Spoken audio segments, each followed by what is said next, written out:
Hello everybody, welcome to another episode of Reality Roundtable. I'm your host Jonathan Brown. Today we're going to talk about something that a lot of people don't realize is controlling their decisions, their relationships, their money, and their opportunities. And that is desperation. And it's not the obvious kind of desperation. It's not the kind where I have nothing. I'm talking about the subtle kind.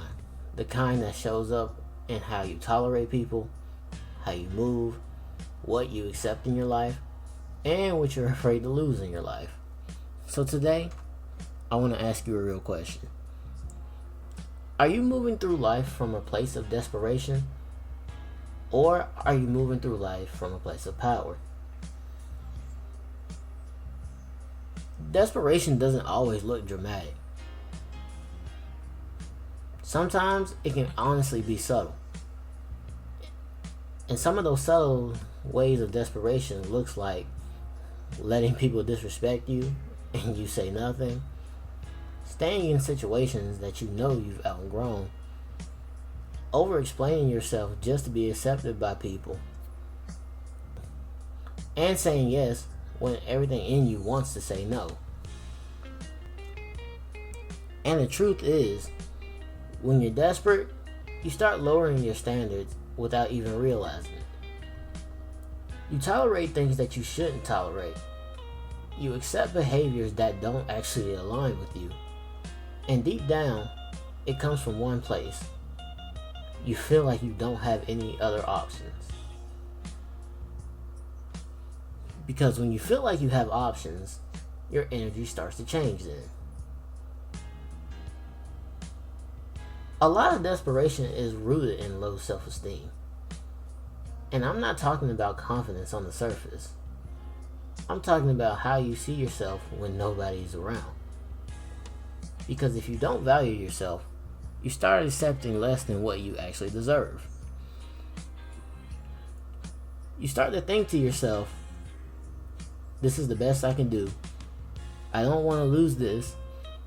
And also, what if nothing better comes along in my life? And honestly, that right there, that mindset right there, that's where the desperation lives.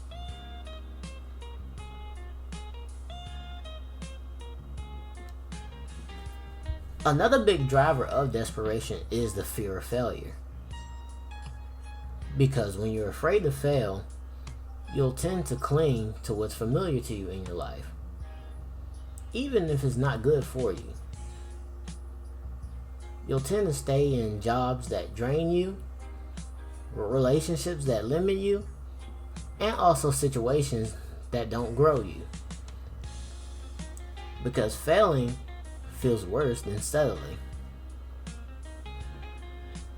But honestly, here's the truth in all that. Staying stuck in situations like that, that's the real failure. And when you're desperate, you lose leverage. You lose leverage in your conversations, in the relationships that you have in life, in business, and in your life itself. Because the person who needs something more has less power. Honestly, think about it. If you need someone to stay, you'll tolerate more from them. If you need that job, you'll accept less. Now let me give you an example of that. Honestly, if you're at a job that you honestly hate, but you have nowhere else to go, you're going to end up tolerating any kind of conditions that job will put you through. Whether that be disrespect, overworking you, not getting the role that you actually want at the job. But now, say like if you have another job lined up, and those three things that I mentioned were to come up, you're gonna be a lot less likely to accept those kinds of behavior, because in that position, you didn't have more power to say, I'm not gonna stay here and accept this. I actually have somewhere else to go. So then your life won't actually be able to change for the worse. Out of all the jobs that you apply to, you're going to be more than likely to take the first job that accepts your application and says that you'll be able to work there. But say like you actually have a job that pays you a decent amount of money and you apply to another job.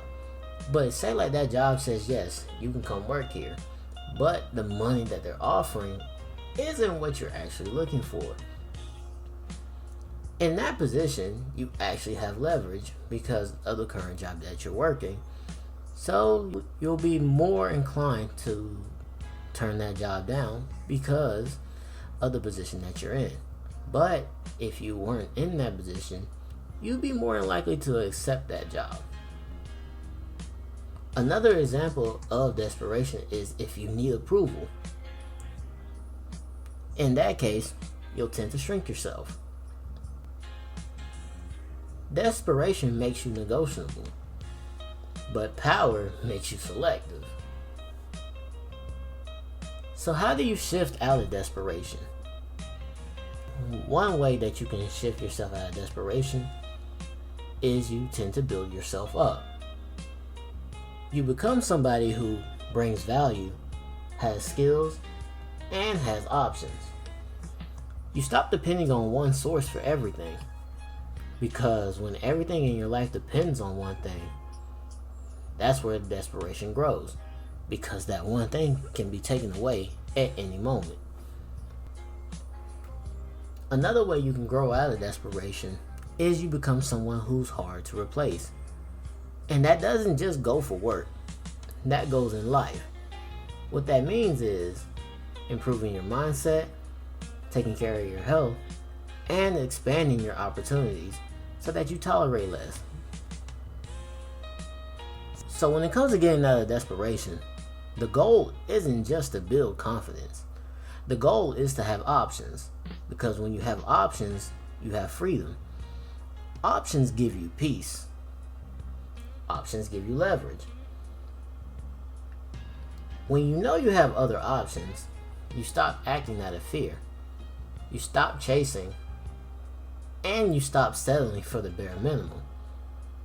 Now, when it comes to those options, you have to make sure that they're actually quality options that you have to choose from. And one of the biggest shifts you can make is creating something for yourself.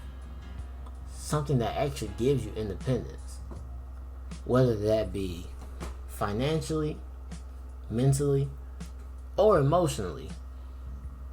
Because when you rely 100% on other people or other people's systems, you're always one situation away from desperation. Some of the things that you can create for yourself or that you can gain to help build yourself is a side hustle, a skill, a business of your own, or a creative outlet. So let's stay right here for a second. Because this isn't just one of those topics that you can hear once and move on from. This is one of those things where if you really sit with it, you'll start seeing it everywhere. You'll start seeing it in your own habits, your relationships, and even how you talk to yourself. So let's talk about something that I know just about everybody goes through, and that's being too available. You're always picking up, you're always saying yes, and you're always being there, even when those situations drain you. And when you first start doing things like this, you feel like you're being a good person. You feel like you're being dependable and reliable. But after a while, if those energies aren't being reciprocated, people stop respecting your time. And they don't even do it intentionally. It just naturally happens like that. Because you taught them that I'm always going to be here no matter what. And if we're being honest, a lot of that comes from not wanting to lose people. And that could be desperation in disguise. Now here's something that a lot of people could learn. You don't always have to respond to everything. And you don't always have to explain yourself to everyone. And you don't have to convince people who you actually are. Sometimes the best option that you could choose is to actually say nothing. Just fall back and observe the situation for what it really is. Let people show you who they are without you actually interfering. Because when you're desperate, you feel like you have to do something to keep everything together.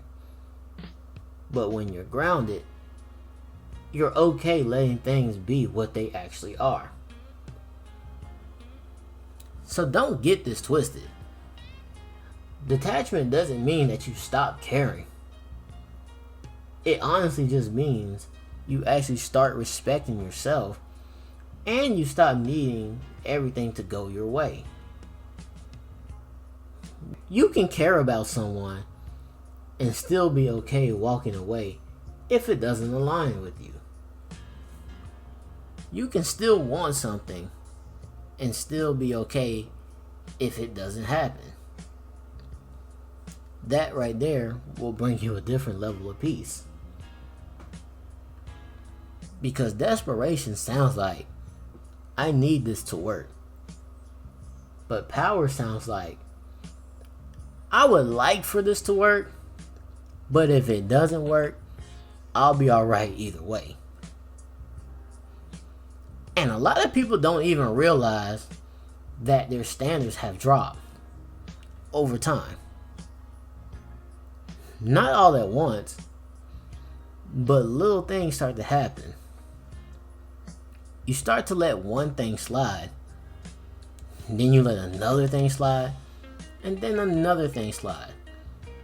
And I know we've all heard the saying, you give somebody an inch, and then they'll take a mile. That's what this is talking about right here. Until one day, you look around like, how did I even end up here in this situation? So part of getting out of desperation is rebuilding your standards. And that starts with you being honest with yourself. What are you tolerating right now that you would not have accepted a year ago or over a year ago? I want you to think about that for a second. Now here's a big one. A lot of people stay in situations out of desperation because they're afraid of being alone. But here's the truth about being alone. There's a difference between being alone and feeling alone. You can be around people every day and still feel empty inside. Still feeling misunderstood and still feeling like you can't be your full self. And that's worse than actually being alone. So sometimes walking away is actually the thing that brings you back to yourself. So let me ask you this. Do you actually respect your own time? And not with just work, but with everything in your life. Do you respect your time with who you give your attention to? What and who you say yes to? And who and what you let take up your energy? Because if you don't respect your own time, other people won't respect your time as well. And they'll start to treat you like it. And when you stop moving out of desperation, people will start to notice. And you don't even have to say anything about it. Your energy will change. You won't be chasing anymore. You won't be forcing conversations. And you won't be overextending yourself. And then suddenly, people will start coming at you a little bit differently. But that only happens if the shift is real.